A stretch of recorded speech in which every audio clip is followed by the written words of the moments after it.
This video is dealing with hypothetical circumstances that may or may not exist. I'm making no judgment about the quarantine or lockdowns at all in this video. As a matter of fact, I could see myself, if I were a lawmaker in these circumstances right now, I could see myself voting for a lockdown, especially for a short term, 1 or 2 months. I can see why it might be justified. This video instead is dealing with future circumstances, future graduate students, future researchers looking back. Okay, what is an epidemic? Why do some epidemics follow environmental disasters? Okay, there was volcanic eruptions in the 6th century, around 560 AD. Blocked out the sun, caused some cold summers, crop failures around the world. This is what was blamed for the fall of Tikal, the large Mayan city. The collapse of the Roman Empire. A lot of circumstances around the world changed drastically because of these environmental disasters. And a plague spread after that disaster. Now, there's a lot of information about that plague, and there's a lot of theories about the plague, that the fleas that were spreading the plague, their guts became blocked because of the cold temperatures, because of the environmental factors. When their guts became blocked, they became ravenous, because they're starving to death in the midst of large amounts of food. So this ravenous behavior spread the disease. That's a very good theory. But here's another theory, okay? What if you have environmental factors that create circumstances whereby a disease can spread, but you also have the twin element of lowered immune system in a population? Now, here's where I'm going with this. There's statistics that just annoy me because I can't figure it out. North Dakota, South Dakota, 2 states in the U.S. One had a lockdown, one didn't. The state without the lockdown seems to have had less COVID cases, less COVID deaths, less serious epidemic than the state with the lockdown. Now, that bothers me because common sense tells me that if you have a lockdown and people are restricted in their movement, the disease will spread more slowly. At least a disease spread among people, okay? With the bubonic plague, the disease is being spread by fleas who are capable of moving. So it might be different there. But here with COVID, it's spreading person to person. Now, if this is the case, okay, then countries like North Korea, with a great deal of control over their people, should have a much reduced COVID impact than countries with very free movement of people, such as Taiwan, or Thailand, or Taiwan, or the Philippines. Okay, but there's some circumstances, there's some information coming out that this is not the correct situation, that North Korea is in fact having a very bad COVID epidemic. And there's some information coming out that China, also a very heavily controlled country, is having a very difficult epidemic.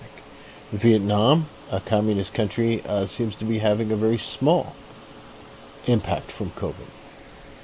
I think all the Vietnam schools are open. So this might not be happening. But if it is, if countries with no lockdown are indeed having less of an impact from COVID than countries with a lockdown, then I think it should be explored the immune system response in an individual when they're placed in lockdown. Now, how can this happen? Okay, so you can't do that today because today everybody's response to lockdown is anger and frustration and contempt. So everybody's sick of the lockdown. So you're not going to get the same response as you did initially. This is why the lockdowns are being lifted everywhere. So the way you could do this is by measuring the immune system of people that are newly arrested. Let's say a short-term sentence of only a few months or maybe a year. Okay? Measure their immune system over that period of time, over, let's say, a month. And then measure it again 6 months after their release. You can also do this to disaster victims after a tornado. Measure their immune response after an emotional circumstance like that. A disaster, a flood, a tsunami, a tornado, earthquake, something like that. Measure their immune system and then measure it again after they've forgotten about it, after they've completely recovered, let's say 1 or 2 years later. See what the difference is. Measure illnesses in a prison population. How fast does the flu spread or a cold? How often do they get sick? How serious are their illnesses? What is their immune system response? How does this compare with being outside of jail?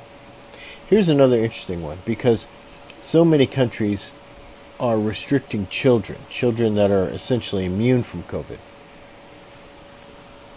Measure the immune system response of families of children cancer victims. So when a child develops cancer, how does the family around that child, how does the family's immune system respond? Is their immune system depressed or lowered or less effective as a result of this emotional shock? This is something that can reveal a population's response to a lockdown.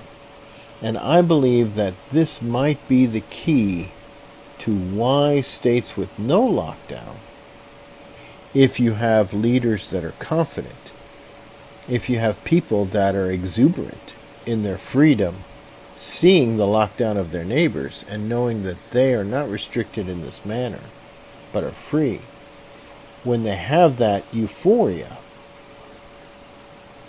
how does their immune system respond to that? Does their immune system grow stronger? It's really interesting because Texas, in April of 2021, I believe, lifted all restrictions, including masks, social distancing, everything, and COVID cases dropped off the map. It's really interesting because the opposite should have happened. This might be why the population's immune system collectively grew stronger, and the disease suddenly is banging against brick walls everywhere. Whereas before, with a very depressed, shocked, fearful, anxious population that is not sleeping well, not eating well, worried,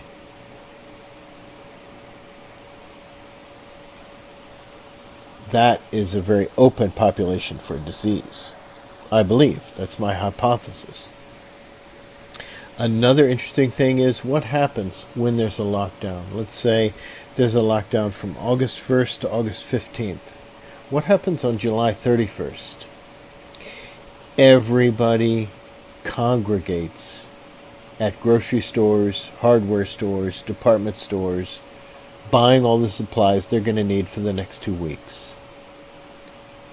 People that are anxious, people that are fearful, people that are lacking good sleep, people that might not be eating right because they're anxious. These people are all congregating in during an epidemic. What is that going to do to the epidemic? What's that going to do for the virus? Whereas a population with no lockdown, none of the stores are closed, nobody's going to congregate. There are going to be plenty of stores open. Go to the store on Tuesday. Go to the store on Tuesday afternoon while the kids are in school, because it's not crowded and it's easy to park. Do you see? You're getting plenty of rest. You're eating well. You're in good spirits. You're happy. How is your immune system under those circumstances? You're not in a crowd. You're seeing very few people. What environment is that creating for the virus? Do you see? So countries with no lockdown might easily have a much less of an impact from COVID. Countries with a strong lockdown are in effect artificially creating a disaster, an environmental disaster, like a tsunami or an earthquake or a volcano or famine. You're artificially creating that for your population because your population is going to respond in a similar way. The population experiencing famine or experiencing homelessness because of a disaster is not going to be sleeping well. They're not going to be eating well. They're going to be anxious. Their children are going to be anxious. It's going to make them fearful and insecure. What's going to happen to their immune system? Just like in the lockdown, the same emotions are at work here. So a lockdown may be artificially creating something akin to an environmental disaster, lowering the ability for a person to fight off an illness and just throwing open the door for viral spread. It's possible. It might be happening. There's no way for me to know that. There's no way you're going to try to get me to say that that is happening. I see some indications of that happening. I see other indications like Vietnam where it clearly might not be happening. It's for future researchers to decide. But this is definitely something that should be examined, something that should be talked about and should be considered. I definitely think it's possible